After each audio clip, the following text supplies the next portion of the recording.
ఆంధ్రప్రదేశ్ రాష్ట్రానికి నేటి బడ్జెట్లో ఆర్థిక అభివృద్ధిలో కానీ సంక్షేమంలో కానీ ప్రాధాన్యత ఇచ్చి మరి చేసినటువంటి కేంద్ర ప్రభుత్వానికి ముందుగా హృదయపూర్వకమైన ధన్యవాదాలు ఈ సందర్భంగా తెలియజేసుకుంటూ ఉన్నా. ఎందుకంటే 2014లో ఆంధ్రప్రదేశ్ రాష్ట్ర విభజన కంటే కూడా 2019, 2024 జగన్మోహన్ రెడ్డి పాలనలోనే ఆంధ్రప్రదేశ్ రాష్ట్రానికి ఎక్కువ నష్టం జరిగినటువంటి పరిస్థితి మనందరికీ తెలుసు. అటువంటి విధ్వంసకరమైనటువంటి పాలన నుంచి మళ్ళీ ఈరోజు ఈ ప్రజాప్రభుత్వ పాలనలో మళ్ళీ ఈరోజు మనం చూస్తూ ఉన్నాం. రాజధాని లేనిటువంటి రాష్ట్రంగా ఉన్నటువంటి ఈ రాష్ట్ర రాజధాని అమరావతికి 15,000 కోట్ల రూపాయలు కానీ,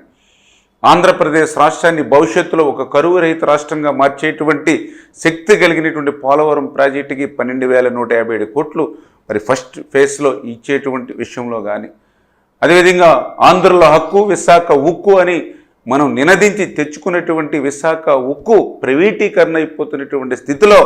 మళ్ళీ ఈ ఎన్డీఏ ప్రభుత్వ నాయకత్వంలో మళ్ళీ దానికి 11,500 కోట్ల రూపాయలు ఈవేళ కేంద్రం సాయం అందించి ఆ ప్రైవేటీకరణ నిలుపుతున్నటువంటి విషయంలో కానీ,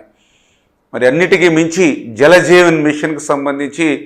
మరి 2028 వరకు కూడా దాని గడువు పెంచినటువంటి పరిస్థితి. ఎందుకంటే మొన్ననే మనం 70,000 కోట్ల రూపాయలు ఎస్టిమేషన్లు జలజీవన్ మిషన్లో కేంద్రానికి పంపించినటువంటి స్థితిలో మరి 28 వరకు కూడా దాని గడువు పెంచడంతో ఈరోజు ఆంధ్రప్రదేశ్ రాష్ట్రానికి భారతదేశంలోని పెద్ద ఎత్తున మనకి సహకారం అందించినటువంటి పరిస్థితి. ఇట్లా డబుల్ ఇంజిన్ సర్కార్ ఈరోజు ఆంధ్రప్రదేశ్ రాష్ట్రంలో ఉంది కాబట్టే మరి చంద్రబాబు నాయుడు గారు లాంటి ఒక పరిపాలన దక్షత ఉన్నటువంటి ఒక బ్రాండ్ ఈవేళ ఈ రాష్ట్రానికి ముఖ్యమంత్రిగా ఉన్నారు కాబట్టే, ఆయనకి తోడుగా పవన్ కళ్యాణ్ గారు ఉన్నారు కాబట్టి ఈరోజు మరి డబుల్ ఇంజిన్ సర్కారు ద్వారా ఇన్ని ప్రయోజనాలు